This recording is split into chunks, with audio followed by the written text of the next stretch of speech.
one. Hello, everybody. I am Dr. Dan Cartalicchio, and welcome to the Suburban Wellness Group podcast. We are very fortunate today. We have Dr. Divya Kakaiya here with us. She is a PhD in psychology. Dr. K, welcome to our podcast. Thank you so much, Dan. I'm excited about this. This is going to be great. Now, what I want to do first is I want to read Dr. K's bio because it's phenomenal. She's been practicing in San Diego since 1985. Have you always been in San Diego? Did you? Unfortunately, I live in a horrible city over here. I've been here for 41 years. But the weather is warm though, right? The weather is deliciously warm. Actually, it's drizzling a little bit right now, which is like bizarre for us in June.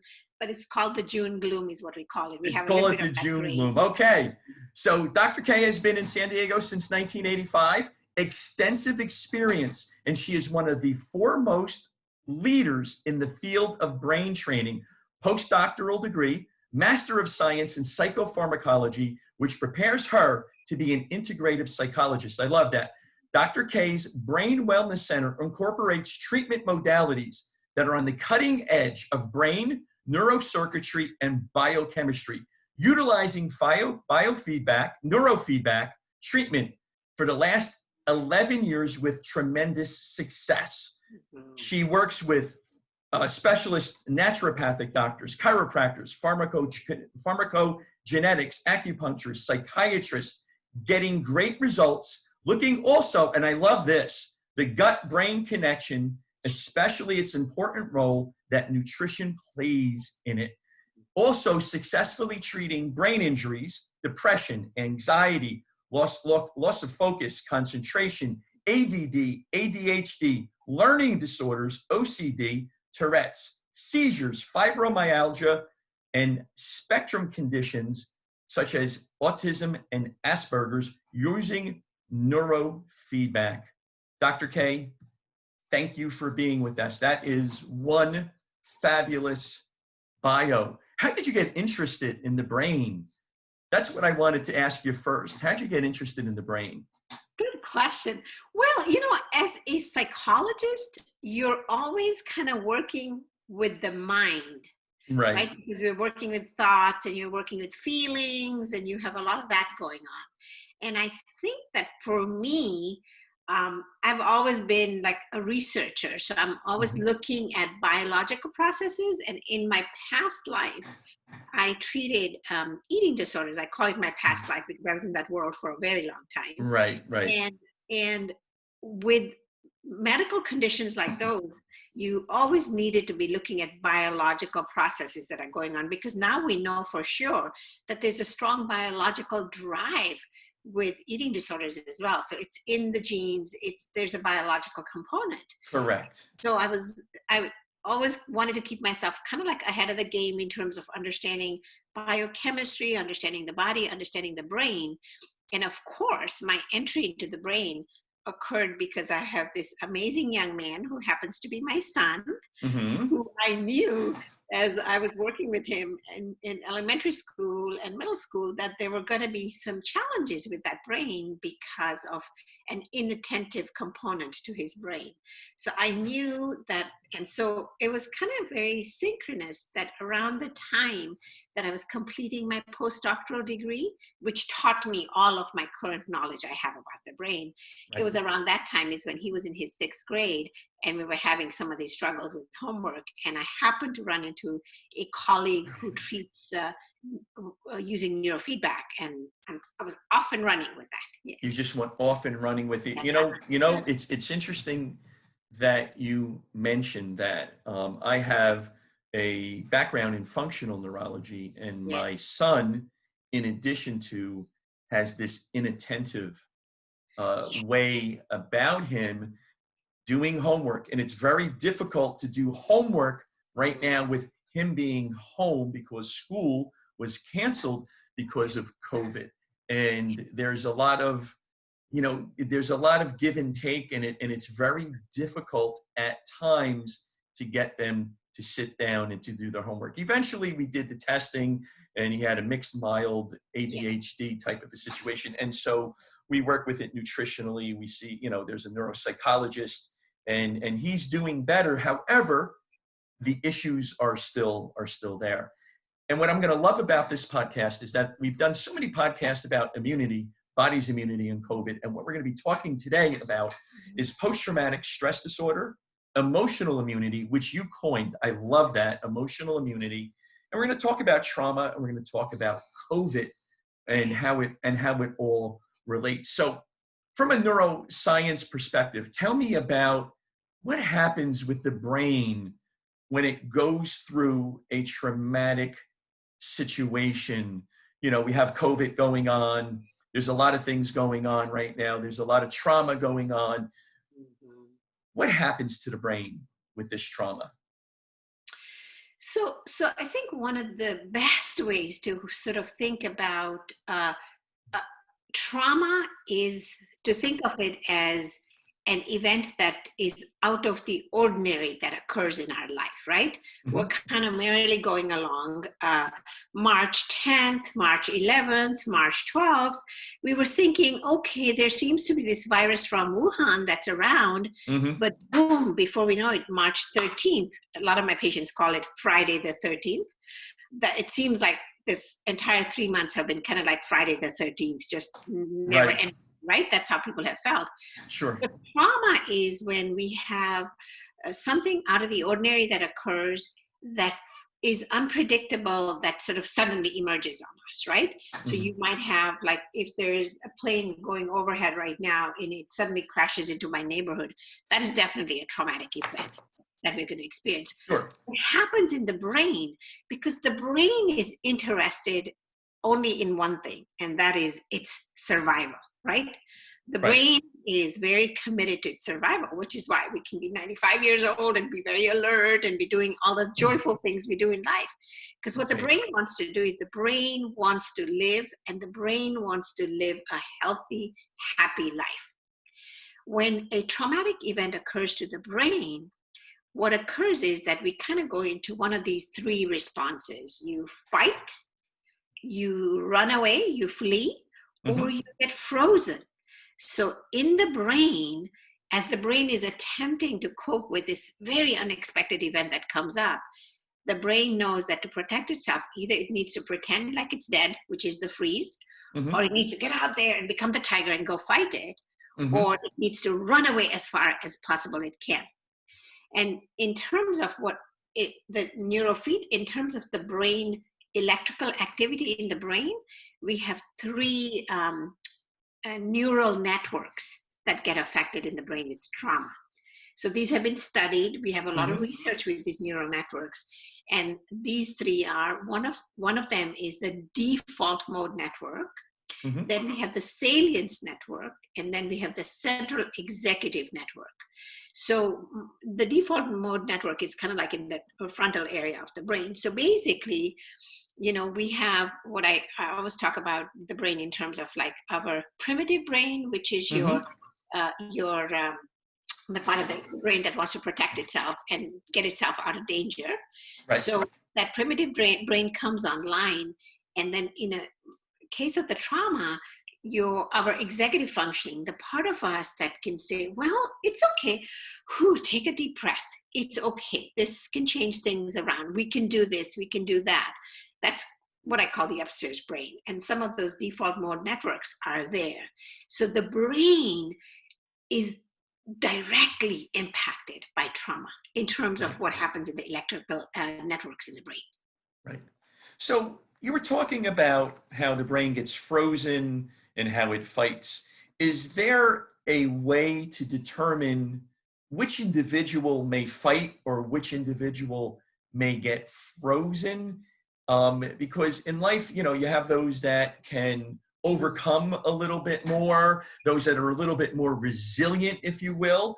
And is there a way to determine when you're dealing with a patient, can you tell? And how would it be, how would you treat them differently if one was more of a, fight or one's more frozen?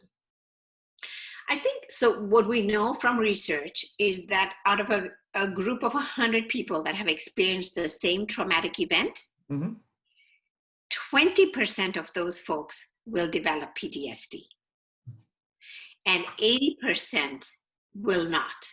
So out of all of us, say if that happens in Touchwood in this neighborhood, there would be 20% of us that would experience that. Now, what we know is that our early years in our life, our early attachment relationships make a very big difference in our experience of trauma.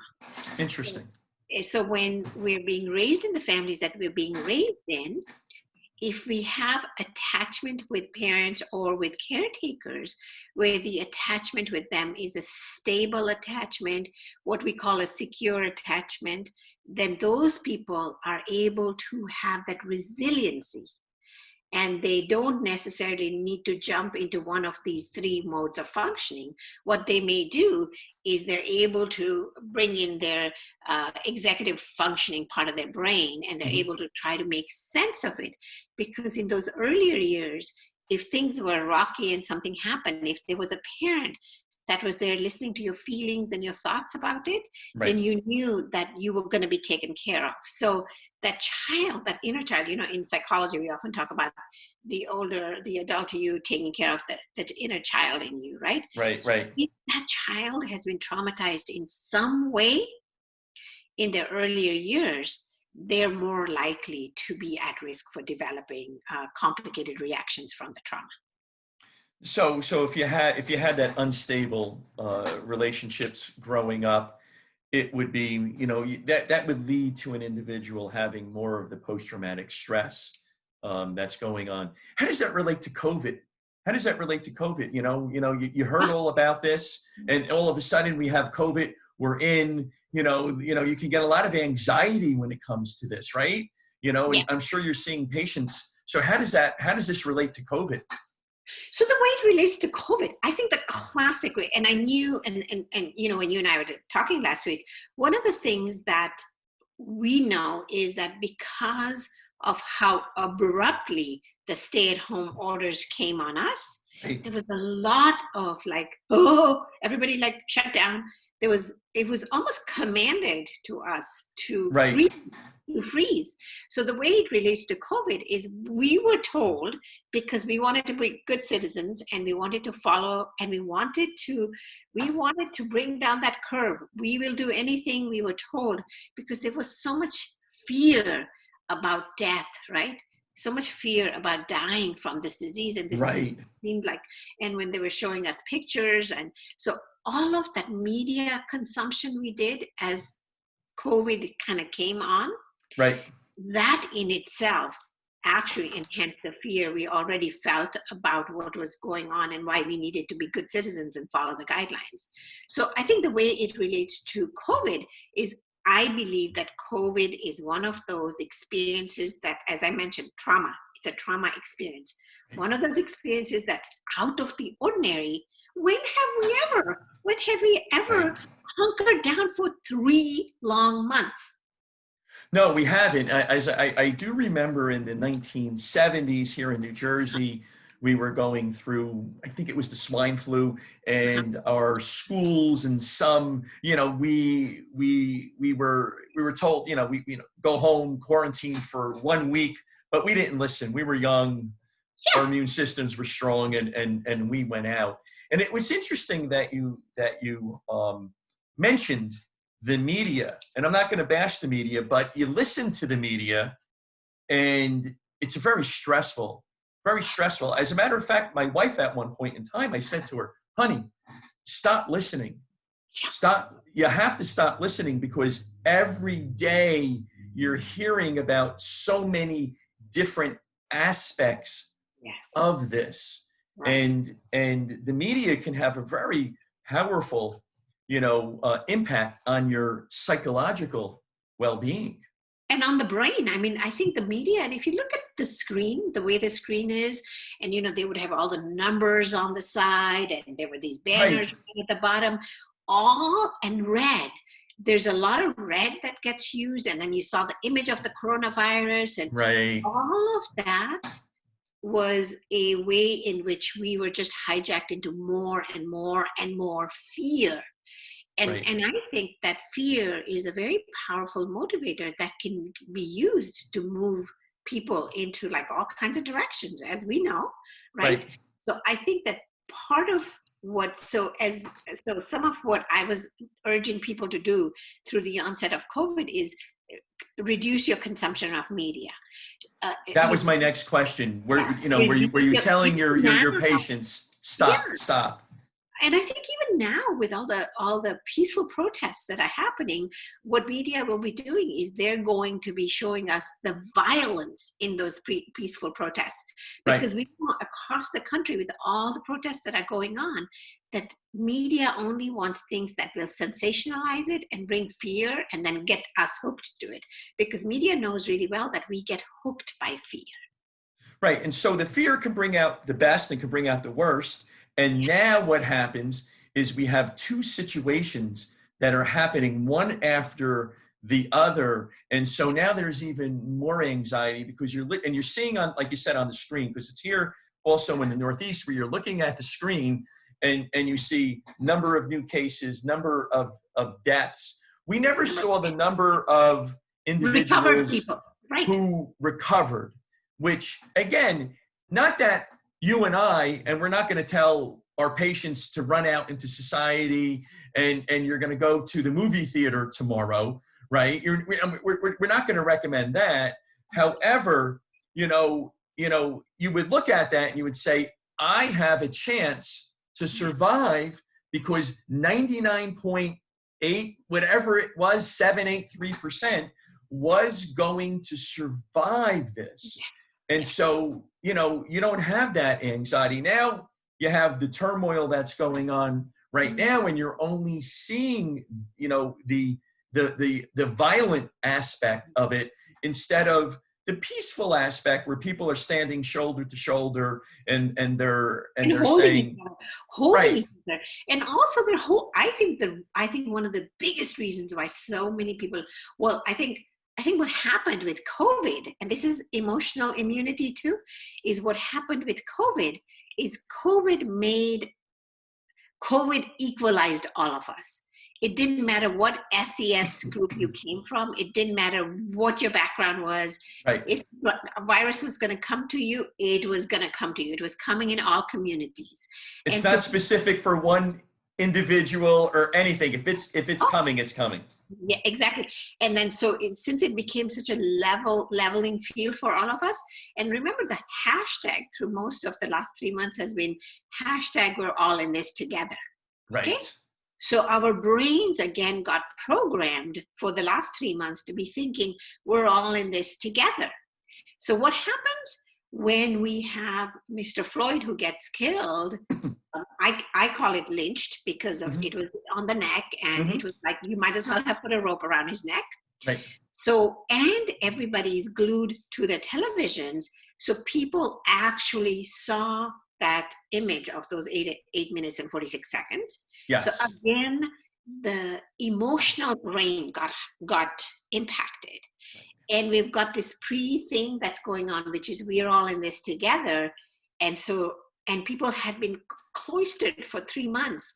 So I think the freedom that everybody's feeling in taking power back from COVID and taking power back from racism, I think that's one of the reasons why we have so many people of so many different colors that are out on the streets right now. Right. Now, you mentioned emotional immunity, and you and I were talking about that. Tell me, what is the definition, or how would you describe this emotional immunity? Emotional immunity, obviously as a chiropractor, you talk about like physiological immunity that you can create. And I think about emotional immunity as ways in which we create resiliency, our ability to bounce back, the way in which we can have adverse situations occur to us, and the strength we create as our psyches bounce back from traumatic events. Okay, so emotional immunity, think about it as the way in which your mind and your brain are able to bounce back from out of the ordinary events that occur to us. And Some could be traumatic, and some could just be out of the ordinary events. Sure. So that's that strength that we have, the strength we have in ourselves. So now that I'm thinking about it, we're discussing this emotional immunity. How would you strengthen it? How would you build up this emotional immunity? I think that our listeners are going to sit there and say, all right, we have this emotional immunity, but how do we work on that, and how do we make it better for us? Such an important point. I think there's so much we can do. I think there's so much we can do to get emotionally immune. And of course, as a psychologist, one of the first places I'm going to go to is your feeling states, right? So we've got to be able to talk about our feelings. We have got to be able to talk about not just the good sets of feelings. We've got to be able to talk about the whole range of feelings, right? We've got to be able to be emotionally vulnerable. We've got to be able to really ally our social systems. One of the biggest ways in which we build emotional immunity is by harnessing our social systems around us, right? So traumatic events are going to occur to all of us at different points in our life. But what we do with it is what matters in terms of whether you're building emotional immunity or not. Does that make sense, right? Right. You know what happens, from what I'm gathering is that if there's something positive that comes out of this, something good comes out of it, you're going to build emotional immunity. And each situation that you have in life will help you build this emotional immunity. And when you're expressing your feelings, you always feel better. You do. I mean, I remember my grandmother, in her latter stages of life, she would just cry over nothing. And she says, oh, I feel better now. And we all feel better. I mean, God has given us these beautiful tear ducts for a reason. And when we cleanse, when those tears come out, we're like cleansing. And we've got to be able to allow ourselves to be able to see that there's a real, and I think the big emotional part that we need to be able to do is we have to be able to grieve. We need to grieve. We lost a lot. Why is that important to grieve? What is grieving, and why is that important? Well, I think the reason why grieving is important is because anytime we have lost anything, we've got to be, our country tends to be this like, okay, let's move on. Okay, done, funeral's done, let's move on. If we look at a lot of other cultures, there are grieving rituals that go on for like a month and a half, that then you have something else at 3 months, and you have something else at 6 months, and you have a year. So there are lots of grieving rituals. We tend to shy away from grief, and we tend to want to put on our bootstraps and get right back on the horse again, kind of a thing. But the reason why grieving is important is because we have lost something very, very emotionally significant to us. And what we lost through COVID,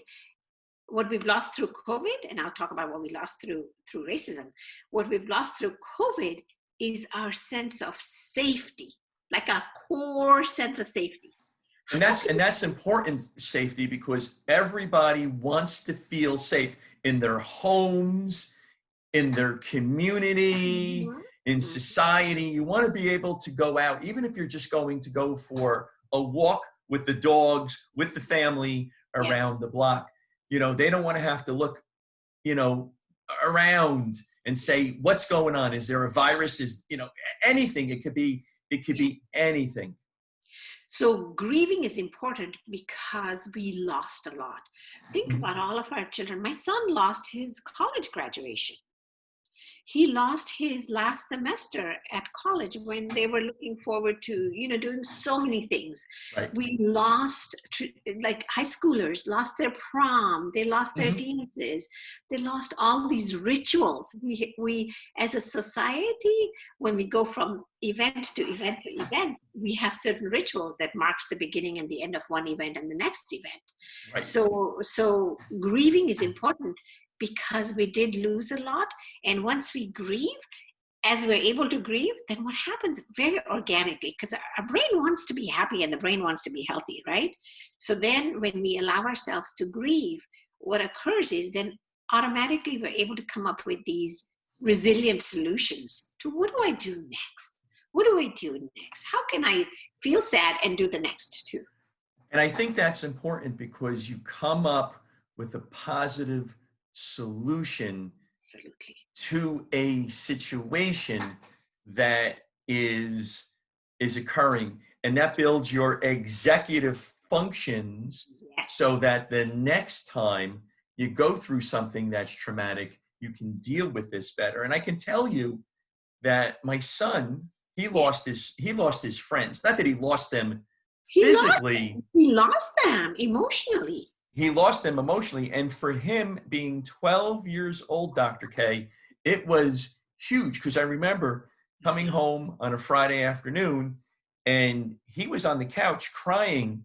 And here's this big 12-year-old kid who's a hockey player, he's muscular, and he's like, I want to be with my friends. I miss them, going down the block and just getting on the bike and riding with his friends. And as society is being opened up more, he's spending more time with his friends. And it all started not too long ago, with one of those drive-by birthday parties, you wave. Yes. And we were waiting in line, and the next thing you knew it, all these kids were running around.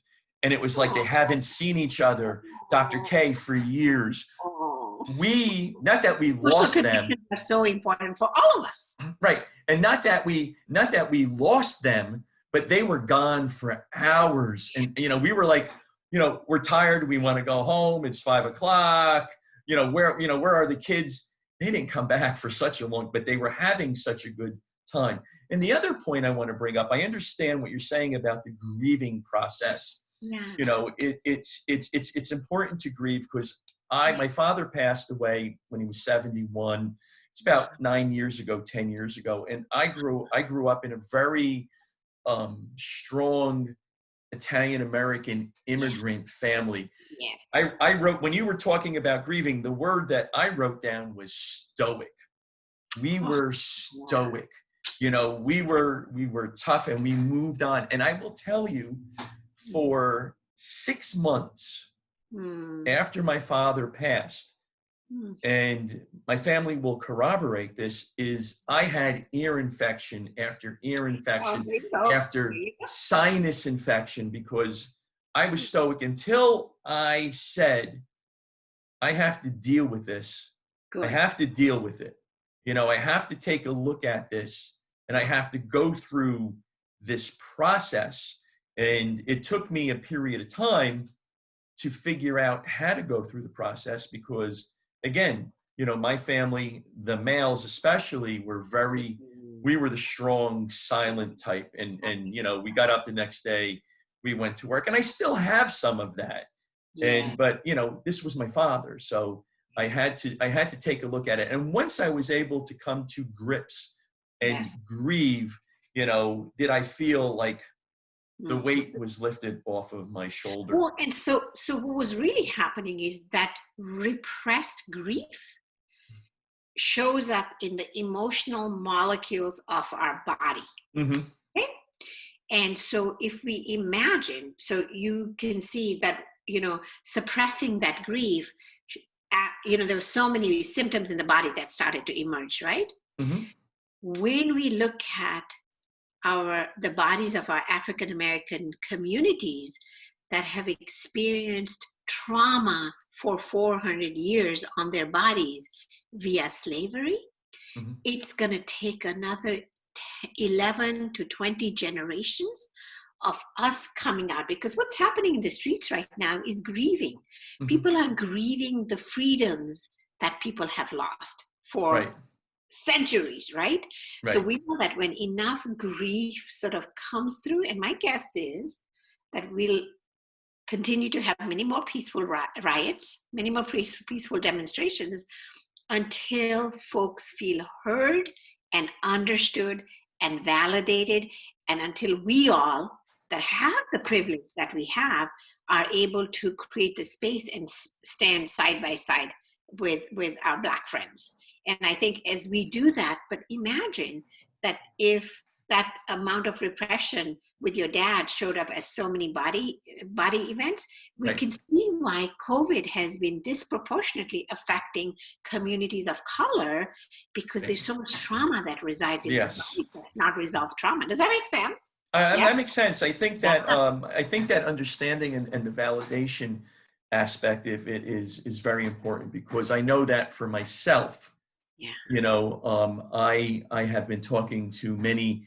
different types of groups and people because of different organizations that I'm involved in different things that I do in my professional and personal life, and coming to an understanding and coming to validation on both ends, because we're listening to each other on both ends. It's kind of like that grieving process.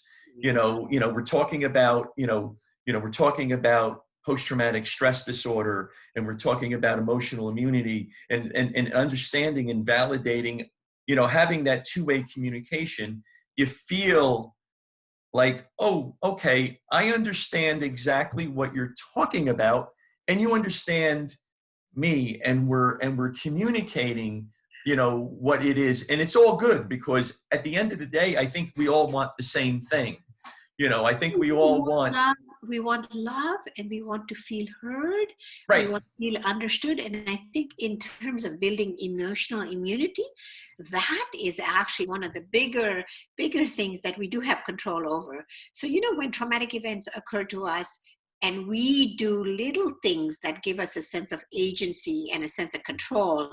So I was telling some of my patients, I'm like, is there one area in your room, in your house, that's just like really bothering you? Go into that area and control the heck out of that area. Because when you're feeling a loss of control in so many other areas, you find something really small that you can control a lot that gives you a feeling of agency. So anything that gives us a feeling of choice and a feeling of agency tends to build emotional immunity. Right. So expressing and validating helps out with building that emotional immunity. Correct. Understood. I think for our listeners here today, I think that is very, very important. Now, I want to go back to the brain a little bit now. We were discussing the frontal lobe and how that's impacted. Is there any other areas specifically of the brain that's affected when you have trauma? So the hippocampus is sort of like, that reservoir of memory, right? The hippocampus is the reservoir of memory. Explain what the hippocampus does a little bit. It's the reservoir of memory. What else does it do? So the hippocampus is actually the region of the brain where new neurons are born in our brain. So the hippocampus, there was a study that was done with a strong hippocampus also prevents dementia and Alzheimer's. Interesting. Centers are strong. Right. They did a study with the black cab drivers in London, the ones who drive the black cabs. And remember the way the streets of London are, you kind of like, everything is like, it's not systematic to how it is here. It's all over the place. It's all over the place, and you have roundabouts and you do all of this stuff. And so these cab drivers literally needed to memorize the streets of London, because as they were taking people from place to place, right?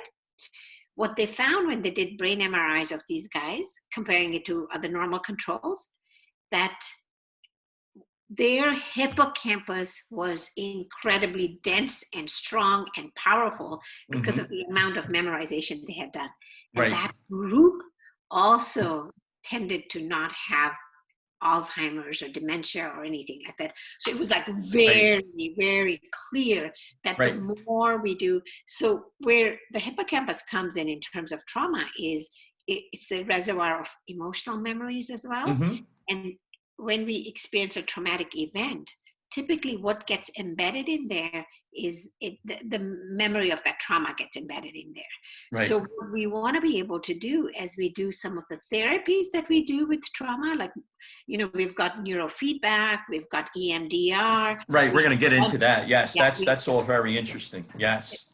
So what happens is, what we're doing with the different therapies that we use with neurofeedback is we're actually encouraging the place where those trauma memories are embedded Mm-hmm. to release themselves so that the brain can unfreeze itself and the brain can begin to do the work it needs to do to feel a little bit of safety in the world. Right, You know? right. So from one neuroscientist to another, tell me about the amygdala and how this plays. You're looking at me, you're like, wow, huh? Well, so as I said, I got boards in functional neurology. How does the amygdala, because it's the emotional center. The emotional core of the brain. So the So, amygdala is the emotional core of the brain, and it kind of sits right there in the middle of the brain. So right. from the brain stem, like when you have the fear response, first it goes to the amygdala because the feeling part of the brain needs to immobilize the organism. It needs to tell the organism, danger, danger, danger, take care of yourself here, right? Mm-hmm. And so the emotional core, and remember, we always talk about sort of like your gut instinct, right? We say your gut instinct. Right. That's the phrase we use a lot.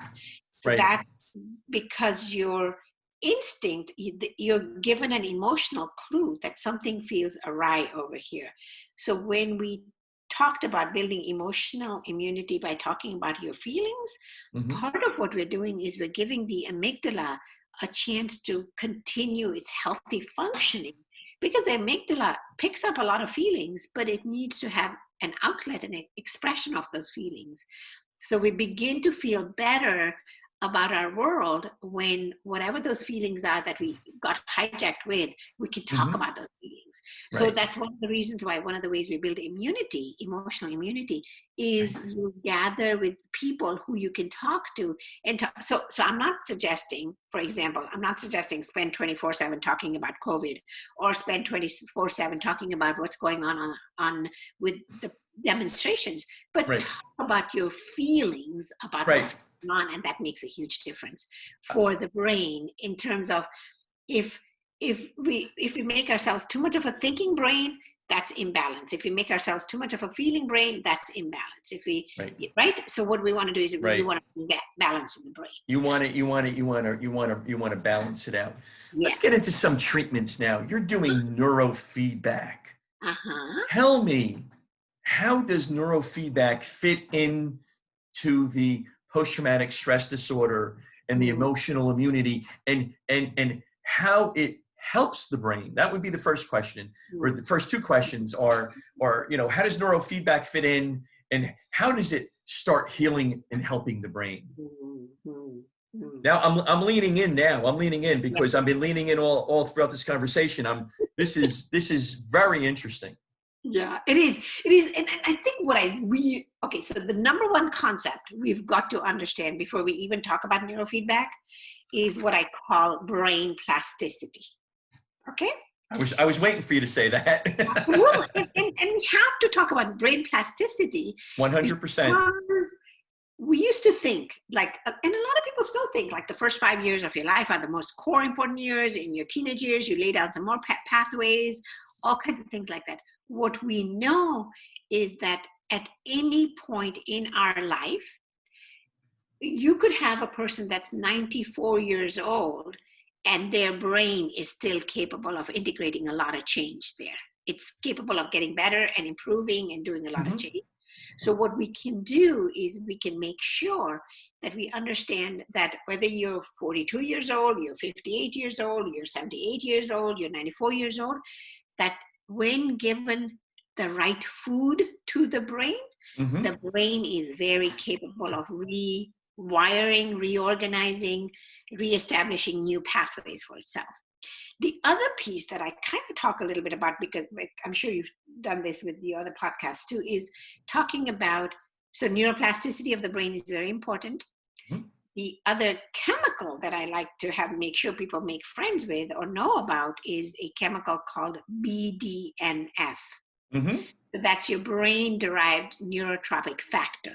Yes. I call Bdnf the fertilizer for the brain, right? Right. So, and some of the best ways we grow Bdnf is when we do probiotics, when we eat fish, when we eat a lot of berries, you eat walnuts, you eat a lot of greens. So that gives fertilizer to the brain. So our nutrition, and as an integrative psychologist, one of the things I talk about when my patients come to treatment with me I don't just talk about what we're going to be able to do with the brain. I want to be talking about lifestyle issues. I want to be talking about exercise. I want to talk about yoga. I want to talk about breath. So those are all very, very important, right? They are extremely important for the neuroplasticity. This is a passion of mine. This is an absolute passion of mine. And we're talking each other's languages right now. And having the array of supportive nutrients for that chemical soup that the brain is bathing in is extremely important to do that. Breathing is extremely important. You know, I was taught how to box breathe, and box breathing is very important. In 5, hold, out 5, hold, and that was actually taught to me by special forces, special operation forces, that they actually do this type of breathing. It calms the mind, the monkey mind. It calms the monkey mind. It takes all of the chatter away. It sets up the environment for that brain plasticity to occur, so that, you know, you're kind of better. You're better for it. You know, you're better for it. Yes, you know? You're healthier. You're able to remain calm. You can make decisions, kind of like what I call from the upstairs brain. Right. And so you know, before I kind of talk about the way in which neurofeedback impacts the traumatized brain, I thought it's really important for everybody to have hope and the knowledge that no matter what kind of adverse situations we've experienced in our life, our brain, when given the right nudging, is very capable of reorganizing itself. And very powerful tool. Yeah, it's a very powerful tool. So what I do with neurofeedback is basically, I tell people to think about neurofeedback as physical therapy for the brain. That's great. I love that. So because the brain is a muscle, right?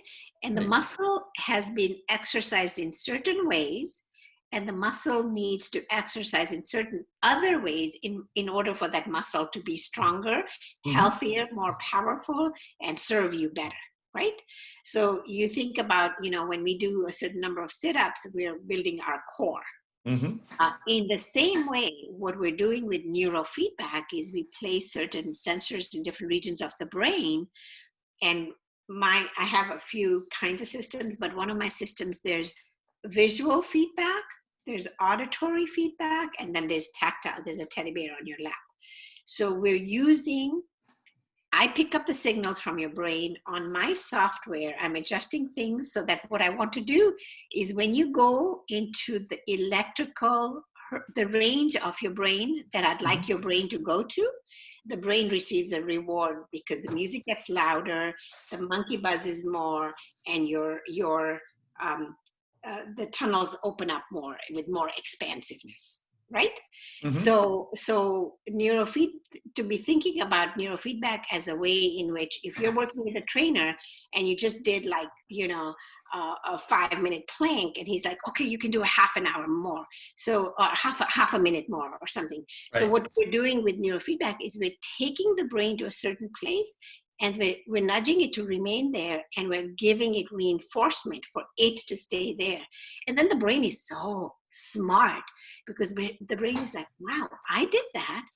But also what the brain notices is that after it has done the neurofeedback, the next day or 2 or 3, there's a certain different state of calm and alert and an emotional regulation that the person feels.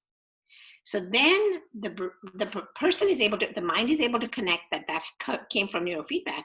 But more importantly, the brain is like, whoa, whatever we did there, that felt really good. I've got a little 7-year-old that's coming right now, and he's like, he's like, Mom, when do we go to Dr. K? When is our next appointment? Like, he's asking his mom consistently, wanting to know when his next appointment is. So when I saw him yesterday, I asked him, I said, great, so what is it like? What is it that makes you excited about coming in for neurofeedback? And he's like, well, I enjoy the movie. So he enjoys the movie, obviously, because with kids, we have the screen, they can watch movies. Mm-hmm. And then what happens with the feedback is if they're not in the range that I want their brain to be in, the screen becomes really small. And then of course the kid's going to work at making the screen big because they want to be able to see the whole movie. Right. So they do that. So what he said to me is, he's like, I said, so how do you feel when you leave? And he's like, much better. This is my little 7-year-old Right. who says he feels better. Now, he's not able to articulate what he's feeling better, but the fact that he gets so excited about coming in when he's never been excited about going for any of the behavioral therapies they've gone to, any of the talk stuff they've gone to, anything like that. Right. He looks forward to this. Yeah. Right. So this calm, I wrote down the calm, the alertness, and the emotional regulation, and its impact on the brain. What is the consequence of that? What can your patients then, when they have the calm, the alert, and the emotional regulation, they feel better, and how is that better for them? Do they make better decisions in life? Is it that their executive functions are functioning at a higher level, so that when they're confronted with a stressful situation, anxiety such as a COVID, they're able to have that resilience? Is that what you're talking about? That's exactly right. And actually, Dan, we're the number one place where I always tell my patients that they'll start to notice a change is going to be in their sleep. So we know. Why is that? Because typically a trauma brain is an over-aroused brain. Mm-hmm. That brain is not going to be able to calm down and relax and have good sleep. Mm-hmm. When we don't have, right now there's a phrase being used out there, coronasomnia. That's people are using that because everybody's sleep got so disrupted. Right. So one of the classic signs of PTSD is disrupted sleep and dissociation, right? So you feel like you're kind of out of it. My patients will often say they feel like they're in a kind of surreal land. They have this brain fog and all of those kinds of things. So right. Neurofeedback, first of all, because it calms the brain down, they begin to, my patients will start to sleep better. We all know that when we sleep better, the brain has this mechanism that's, kind of like how we have the lymphatic nervous system that cleanses out our body. Right. The brain has a mechanism called the glymphatic nervous system, lymphatic nervous system, that cleanses the brain. So that means that all the stressful events we experience in a day create toxins in the brain. Right.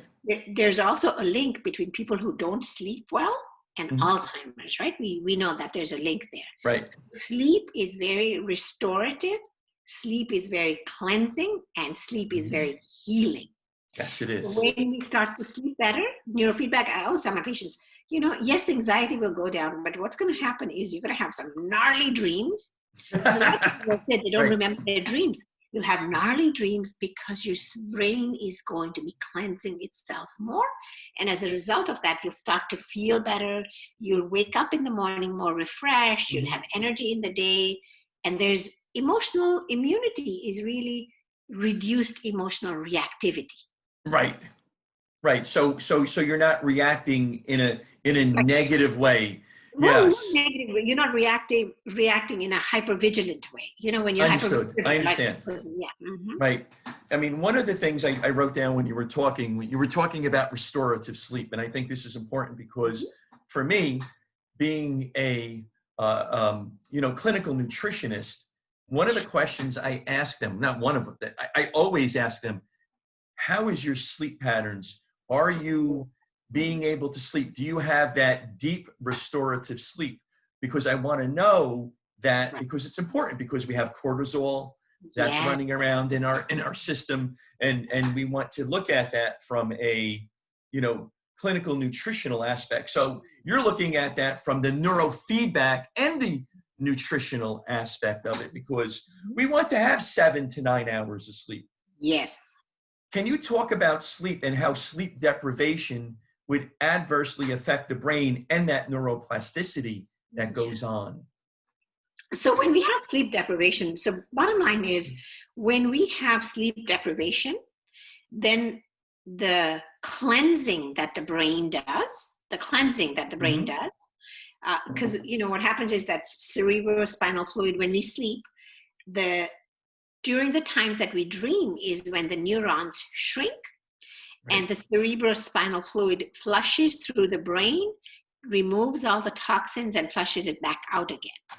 So when we have poor quality sleep, what's happening is our brain is not restoring itself.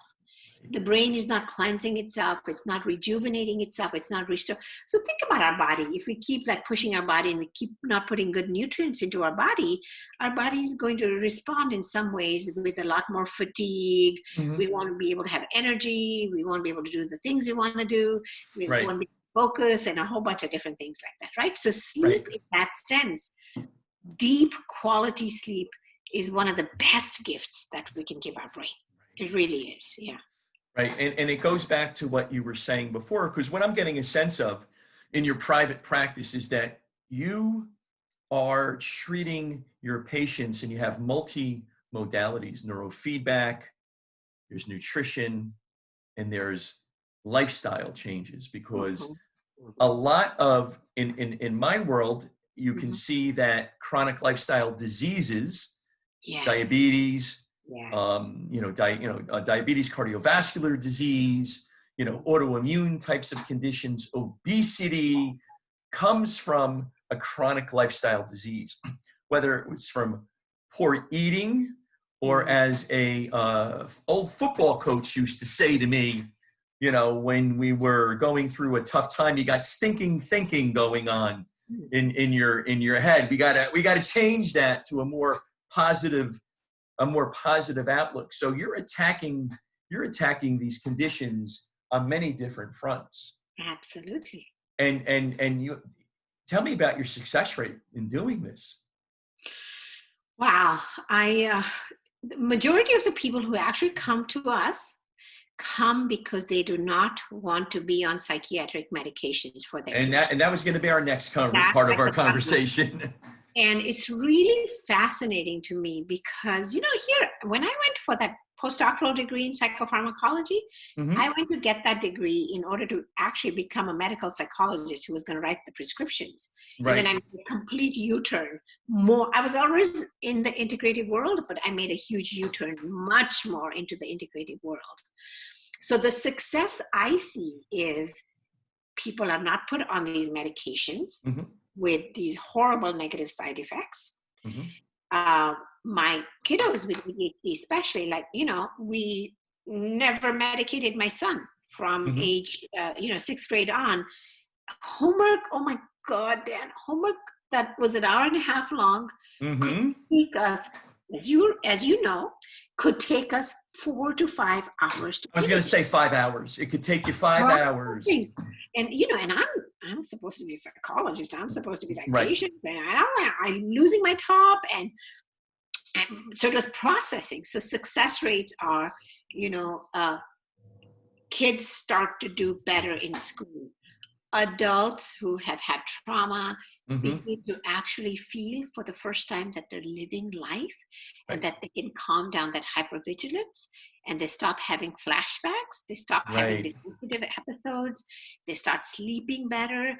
So, our practice is very successful because so many people, and I have this one mom who just refers so many people to me. And every time she refers to me, it almost sounds like the people she's referring might need some talk therapy. And then as soon as I talk with them and I have a conversation with them, she makes it very clear to them, when you talk to Dr. Kakaiya, say you don't want any talk therapy, you just want to do they're already telling me that they're not coming in for anything else other than the brain stuff that we're going to do. So it's really fabulous that we have a non-medication way to treat the brain. And in my world, I go to conferences that are integrative medicine for mental health. We regard depression, PTSD, anxiety as inflammation in the brain. Yes. So you see what I'm talking about. That's where that's where I'm living. I had the same, you're talking about your U-turn, and it Yeah, sounded as if the U-turn started with your son. of you course, know of it course. started with your son. It started with me. You talk about over medication, polypharmacy, and all of that. It started with me. I'm 58, and when I was 37, I had a cardiac event. I had a heart attack. Ah, So now I'm on a lot of medications, Lipitor, Tricor. But I was looking at my diet, and somebody thankfully referred me to a nutritionist. And this is how I got involved in nutrition, is because my diet, the standard American diet, it's a pro-inflammatory type of oh, a diet. oh, And it brought me to the point. And I did a podcast not so long ago with a friend of mine who's a PhD also, and he brought about the 7 sins of inflammation, and how that comes about, whether you're eating processed foods, fats, trans fats, loss of sleep, okay, not being able to deal with the stress, and it's very important, because in my practice, what we do is we do a lot of blood work where we're yes, looking for sources, Dr. K, of that inflammation. yes. So we're looking at foods. We're looking at we have labs that we test 180 different foods. We want to know what foods you should be eating and what foods you should be avoiding, because you can tell me that you're eating the Mediterranean diet. That could be one of the most wonderful diets that you can eat. However, there may be components, aspects of that diet that are not so good for your unique biochemistry. And what you're saying is that the inflammation in the brain has a lot to do with how you're looking at a patient and how you're treating the patient. Right, So right. I look So, at it from a different standpoint. We're both looking at it at the same standpoint, I think, all at the same time. right. And it's interesting how this inflammation that we're finding out Mhm. is affecting us. Talk a little bit about the standard American diet, how it creates the inflammation, and what you do. Tell me a little bit about that. I think that's important. So when we're looking at people's nutrition, and we're looking at how they eat and everything, what I have found is that um, the obviously the over processed foods, as we know, create a lot of inflammation in the whole body, and they create Mm-hmm. inflammation in the brain. Now, when I see teenagers who are coming to me for depression, one of the first things I'm going to ask the parents to actually do, and my pediatricians will do this too, is they'll test the cholesterol levels of those teenagers. Interesting. What Go we ahead. find is that kids who eat a lot of junk food and a lot of processed foods are actually going to have extremely low cholesterol levels Mm-hmm.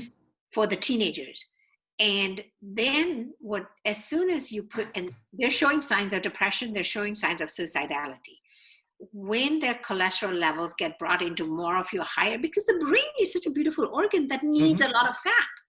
And we Yes. don't give it the right kinds of fats because we're obsessed with, low fat and blah, blah, blah, and all of that.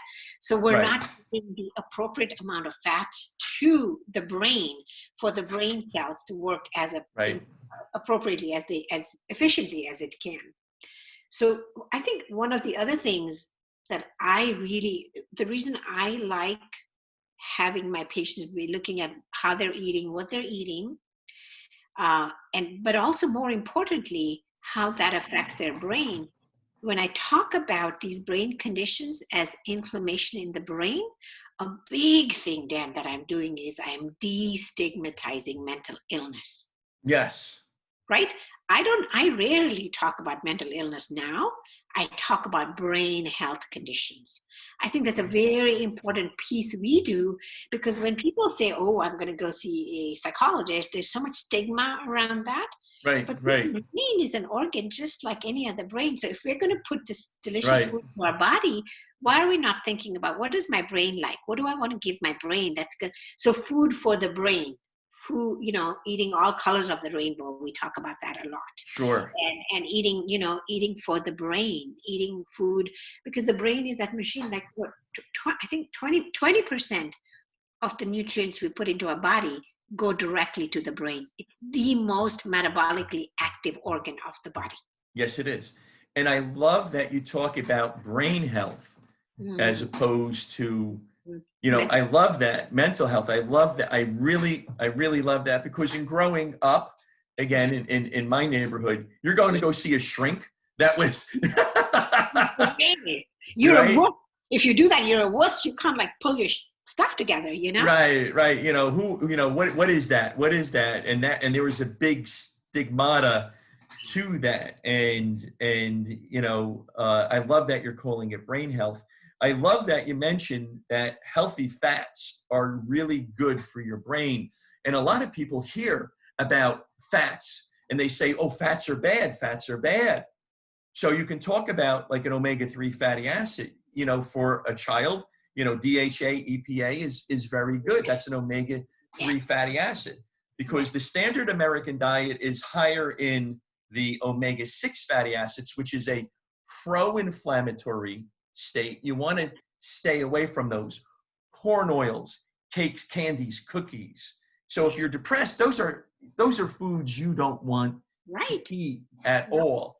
So the ratio should be between omega-3s and omega-6. It should be 1-to-1, 2-to-1. It's reversed, where omega-6s now are 15 to 20 to 1. Omega-6s to omega-3 fatty acids. Yes. And I always mention the study. There was a study that I read in November of last year. It was in the Mayo Clinic Proceedings, where they were talking about Spain and how the children in Spain were getting away from that Mediterranean type of a diet, and they were eating more of that processed diet, candies, cakes, sugars, cookies. They were eating cold cuts, all of those processed foods, and it was affecting their health, their physical health, their mental health. Depression was increasing. The biomarkers for diabetes were increasing. And, even from that, a prior study in America where 54%, I believe, of Americans are eating this processed types of foods. And 25% of the 54% that consume the most of this, they had the physical and mental conditions, their brain health, their physical health was not really the best and where it should be. So, it's interesting. And also when we think about, you and I could have such a discussion about this, sort of like the industrial food production. Right. And if we look at the way in which, if you go into a neighborhood that has poverty, that you're going to have more of that processed fast food available. Correct. Cheaper. And we don't have enough markets in those communities. We don't have enough farmers markets in those communities.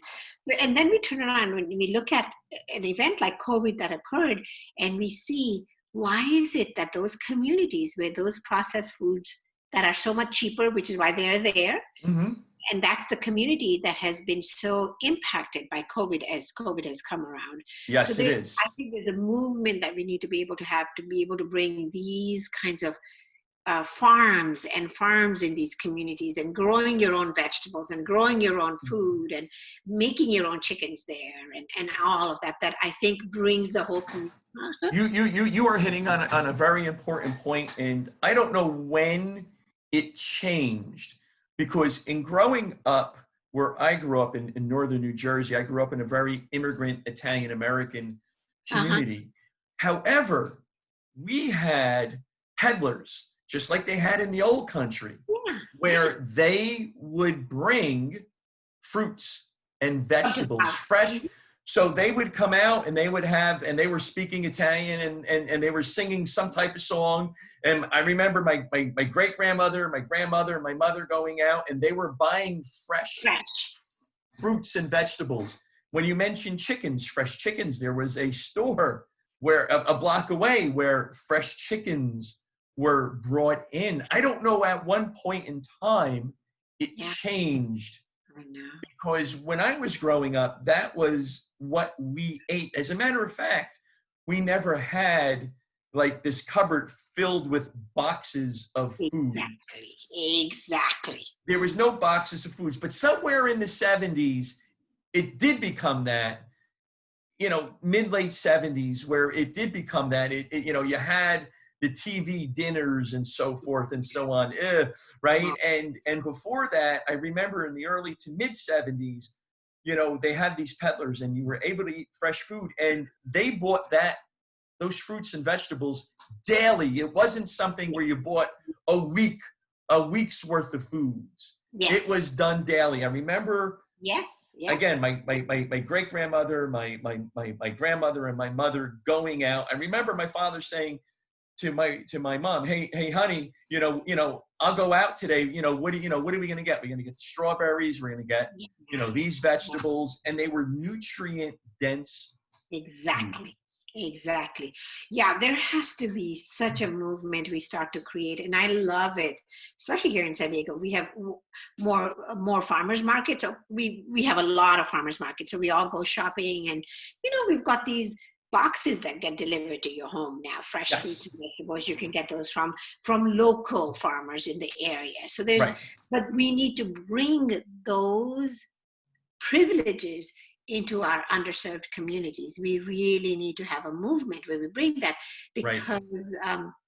because you know, one of the things in COVID that was not talked enough, I mean, I try to post a lot about this, is that we need to be working on a daily basis to build our physical immunity, because we know that the virus doesn't strike when your body is physically healthy. And here are the things you do. So we need to really emphasize more that physical immunity that we build in our body. And I think, as you and I have talked about, this emotional immunity, that's just as important. And there's just so much and I hope that this pause we have had, because this was a pause, that perhaps when we return back again, I think part of that emotional immunity is going to be for us to make more mindful decisions about how we do life in general. Because when this was going on, there were so many more parents and kids that were out riding their bikes, and families had a chance to engage with each other more. There was more movement. I know a lot of parents are going bananas and they can't wait for the organized sports to start again. And organized sports are also a way in which we're kind of farming our children over to like somebody else who's making them do whatever they're doing. Yes, of course, it's what our kids love, but you know, next door neighbors over here, they'll be out every evening and they're throwing the ball back and forth to each other, which is just like such a beautiful father-son connection that I see out there. And it's lovely, you know? You know what? I agree with you on that 100%, because my wife, you know, in the beginning of this, you know, it's like, oh, you know, when are we going to get out? And I said, listen, why don't we just enjoy each other right now? And so even if we have a Friday and Saturday night where it's family movie night, or, you know, we're going for a walk, you know, and we're going to go for a family run, you know, and next Saturday is Family Health and Fitness Day in America. So, you know, it's a great time to get the family and to go for a walk. Physical immunity, emotional immunity. I live in a rural type of a community, a half a block north of where I am, and I can look out my window right now and I can see there's a farm that sells fruits and vegetables. And we just, as a community, as a town, we just put together a farmer's market where everybody can come in, no matter where they are. You can come into the Howell, New Jersey farmer's market and you can buy fresh fruits and vegetables. So I'm looking at our time. We're probably at about an hour and 15. I think we can go on for another 2 or 3 hours, Dr. K, to really be honest with you. You know, it's fascinating. You know, I have some notes here. You know, we talked about you coming into the world of neurofeedback, and you want to sell franchises. Tell me about that. Well, so you know what? I am livid at the damage caused by psychotropic medications on the bodies. You know, we have so much diabetes that comes about, you know, metabolic syndromes that come about when people are on SSRIs. And then my patients will get on SSRIs because they're depressed, and then they have no sexual appetite. And so the marriage falls apart because there's a huge part of your life that's impacted by that. So I have, because of the success I have seen with neurofeedback in my practice, I decided that I want neurofeedback to become a household name in America and around the world, because my franchises are available around the world as well.